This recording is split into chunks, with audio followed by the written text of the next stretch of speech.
আসসালামু আলাইকুম ওয়া রাহমাতুল্লাহি ওয়া বারাকাতুহু। তুহিন ইউটিউব চ্যানেলের পক্ষ থেকে আপনাদের সবাইকে স্বাগতম। Welcome back. আমি তুহিন আছি আপনাদের সাথে।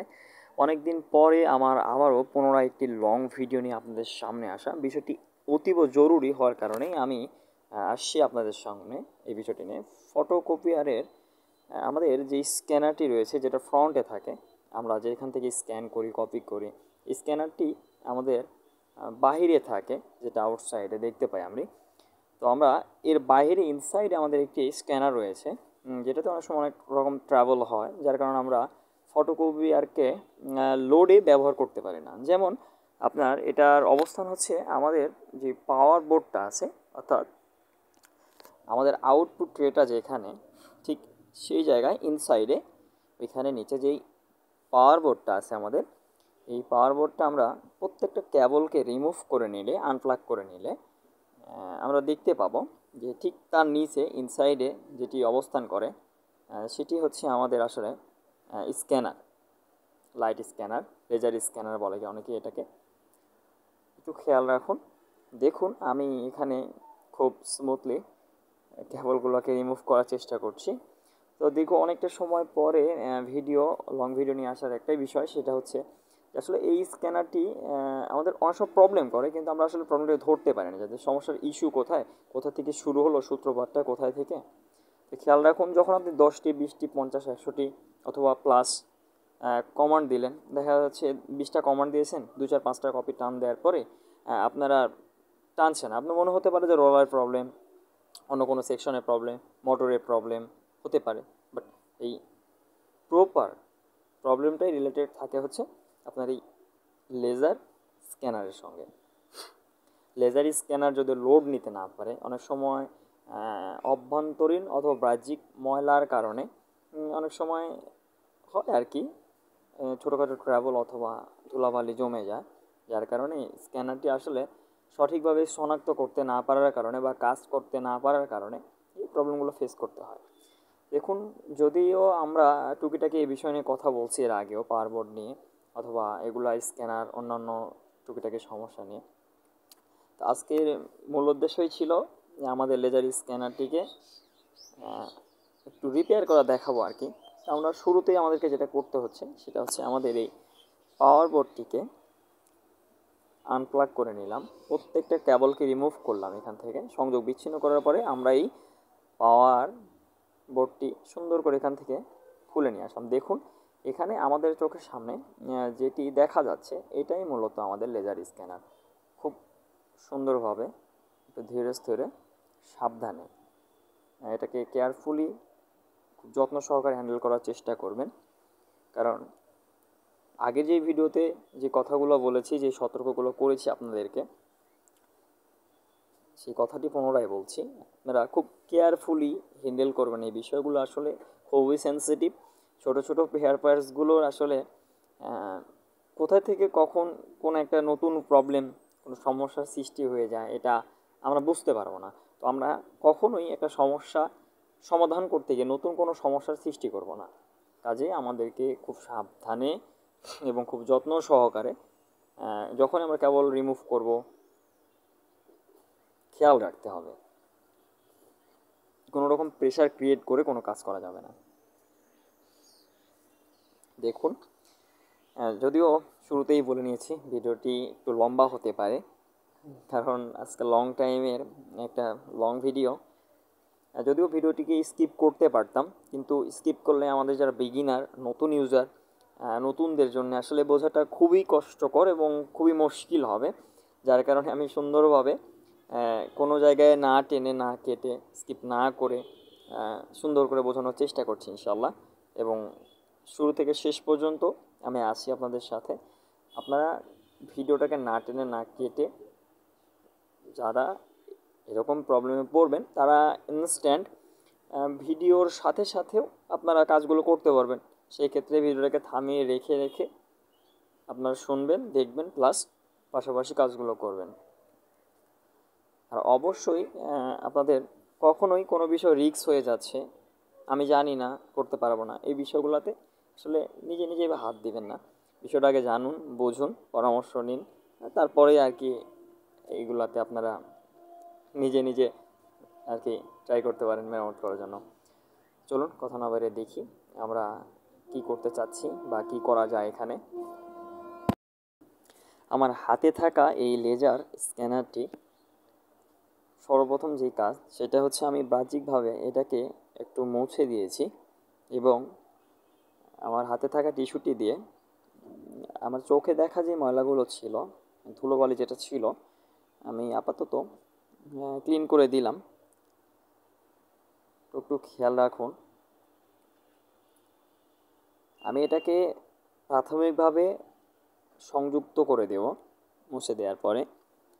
যদি আমার ফটোকপিয়ার মেশিনটি খুব সুন্দরভাবে কাজ করতে শুরু করে আগের মতো, তাহলে আমি এটাকে আর নতুন করে খুলতে যাব না। আশা করি এখান থেকে কাজ হয়ে যাওয়ার কথা ইনশাল্লাহ, যতদূর বুঝতে পারছি।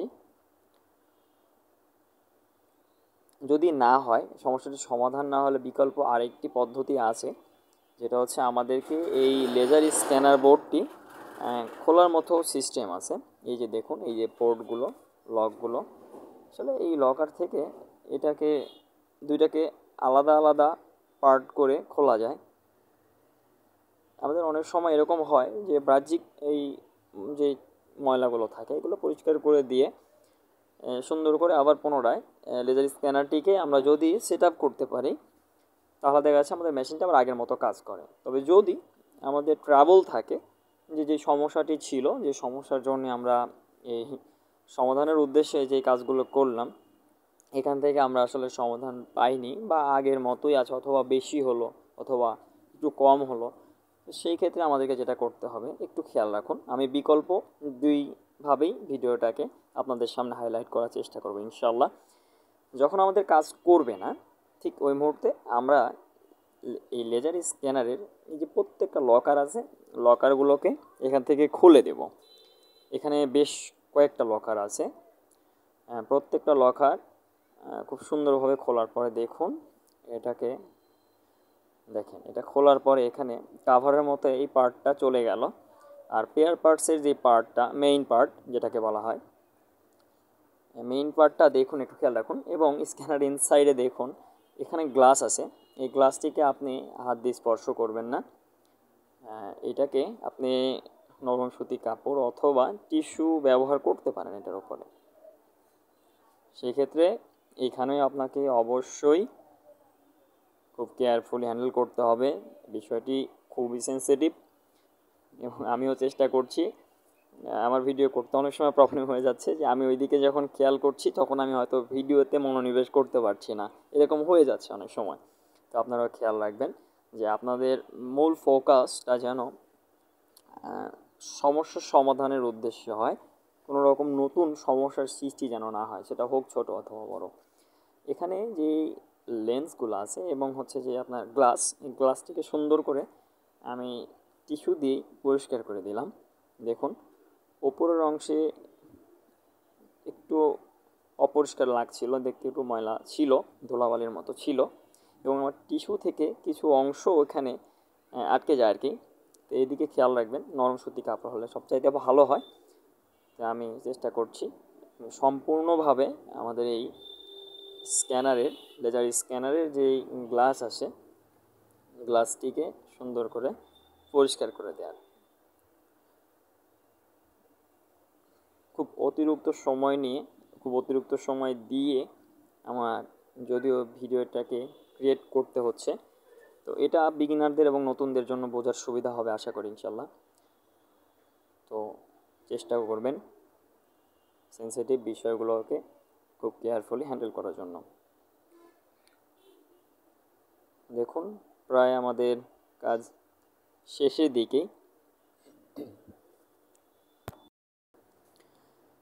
আমাদের এই লেজার স্ক্যানার বোর্ডের এখানে ছোট্ট একটি, দেখুন, এই বিষয়গুলো একটু ভালোভাবে পরিষ্কার করে নেবেন। এখানে ছোট্ট একটু ভুলের কারণে দেখা যাচ্ছে বড় ধরনের ক্ষতি হতে পারে।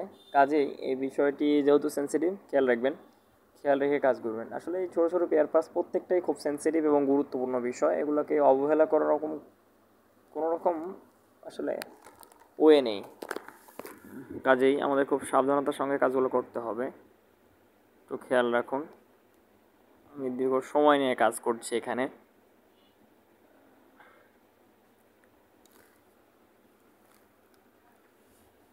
আশা করি আপনারাও এই বিষয়টিকে একটু ভালোভাবে দেখবেন, মনোযোগ সহকারে দেখবেন, খেয়াল রাখবেন বিষয়টি। নরম সুতি কাপড় নিলাম এবং সেখানে থেকে আর কি এই স্ক্যানারটি পরিষ্কার করে দিলাম।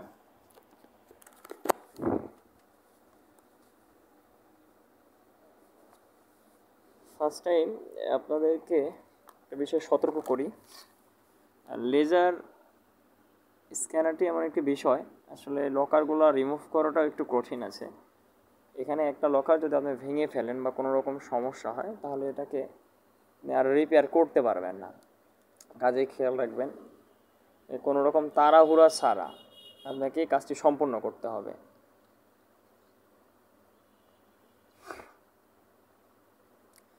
সুদীর্ঘ একটা সময় নিয়ে আমাকে কাজটি করতে হচ্ছে।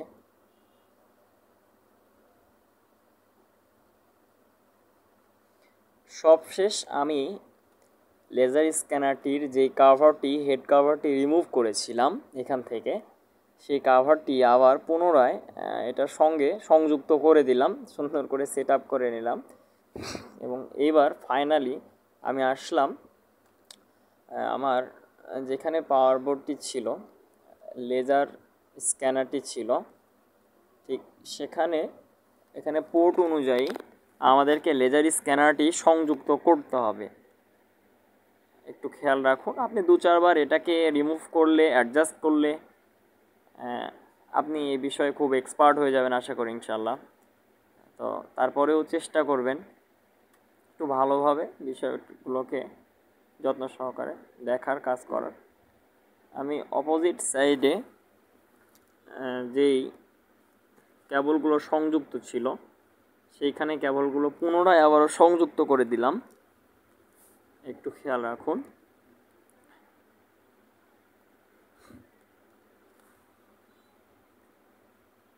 পাতা কেবলটি সংযুক্ত করার পরে পোর্ট কেবলটি ছিল সেটা সংযুক্ত করে দিলাম। এবার আমি আমাদের পাওয়ার বোর্ডটিকে এখানে সেট আপ করতে হবে। এখন আমি পাওয়ার বোর্ডটিকে নিলাম এবং খুব ভালোভাবে খেয়াল রাখুন, আসলে পাওয়ার বোর্ডটি সেট আপ করা একটু ক্রিটিক্যাল যদিও, কেননা নিচের সাইডে একটি লেজার স্ক্যানার বোর্ড থাকে, পাশে থাকে মাদার বোর্ড, উপরে মেইন স্ক্যানার হেড থাকে, সামনে সাইড কভারের পাশের হিট সেকশন, প্লাস আমাদের ডেভেলপার ইউনিট, টিয়ার বক্স প্লেটের যেই সাইডটা এটা আছে, সামনে আমাদের ডোয়ারের যে সাইডটা, টোনারের যে সাইডটা, এখানে পাশাপাশি টোনারও রয়েছে। তো সেই ক্ষেত্রে আমাকে খুব সতর্কতার সঙ্গে এখানে কাজ করতে হবে, কেননা এখানে কোনো রকম অবহেলা করার সুযোগ নেই। আরেকটি বিষয় বলে রাখি, সেটা হচ্ছে আপনি পাওয়ার বোর্ডটিকে সংযুক্ত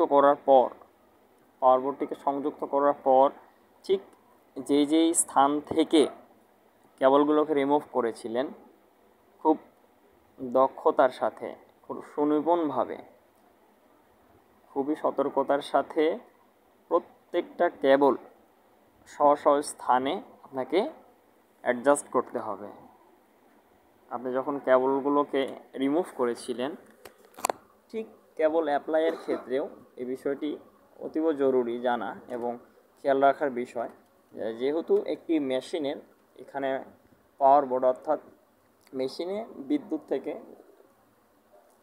পাওয়ার সাপ্লাইটা হয় মূলত এই বোর্ড থেকেই, কাজে এখানে যদি কোনো রকমের ট্রাবল সৃষ্টি হয় কোনো কেবল অ্যাডজাস্ট করার সময়, তাহলে দেখা যাচ্ছে একটা বড় ধরনের দুর্ঘটনা ঘটে যাওয়ার সম্ভাবনা থাকে, প্লাস যে কোনো ধরনের একটা ক্ষতি হওয়ার সম্ভাবনা থেকে যায় এখানে।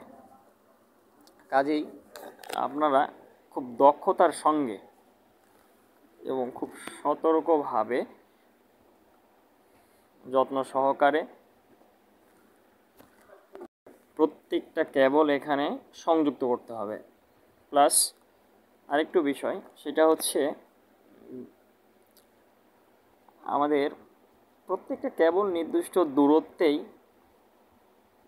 থাকবে এখানে। তারপরেও পোর্ট অনুযায়ী প্রত্যেকটা কেবলকে স্ব জায়গায় নিজ নিজ জায়গায় অ্যাটাচ করতে হবে, অ্যাডজাস্টমেন্ট করতে হবে। কোনো রকম প্রেশার ক্রিয়েট করে কোনো কেবলকে অ্যাডজাস্ট করতে যাওয়া যাবে না। খুব স্মুথলি প্রত্যেকটা কেবলকে অ্যাটাচ করে নেবেন। একটু খেয়াল রাখুন, দেখুন কেবল অ্যাটাচ করতে কোনো রকম প্রবলেম হলে অথবা রিমুভ করতে কোনো রকম প্রবলেম হলে আপনারা ভিডিওটাকে স্কিপ না করে তো থামিয়ে রেখে কাজ করতে পারেন। এছাড়াও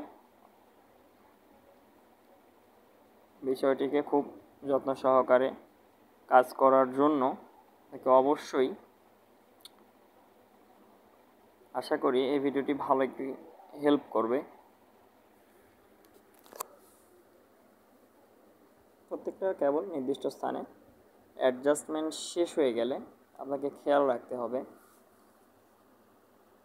আপনি যতগুলো কেবলকে অ্যাডজাস্ট করলেন এবং যতগুলো কেবলকে রিমুভ করেছিলেন তার সবটাই এখানে ফাইনালি অ্যাডজাস্ট হয়েছে কি না একটু খেয়াল রাখবেন, খেয়াল করে দেখবেন।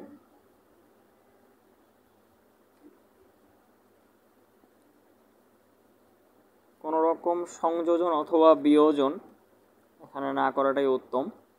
আমাদের সাইড কাভারগুলো যেটা খোলা ছিল, আমি এই জায়গায় একটু স্কিপ করে সাইড কাভারটিকে অ্যাপ্লাই করে দিলাম।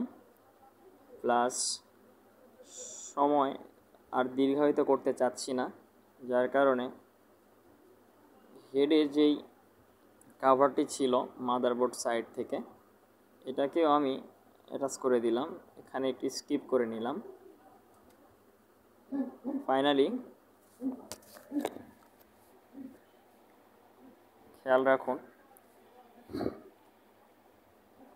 সবগুলো স্ক্রু সেট করে দিচ্ছি। আমাদের পাওয়ার বোর্ডের ওপরের যে অংশটা কাভারটি আউটপুট ট্রে, আউটপুট ট্রে আমরা এখানে লাগিয়ে নিলাম।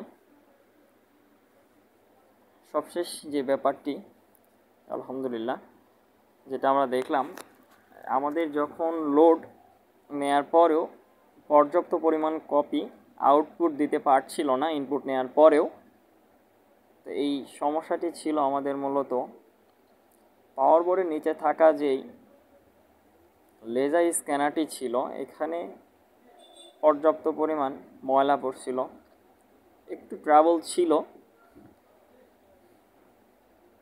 অবশেষে আমরা এই বিষয়টি সমাধান করতে সক্ষম হলাম। Thanks for watching.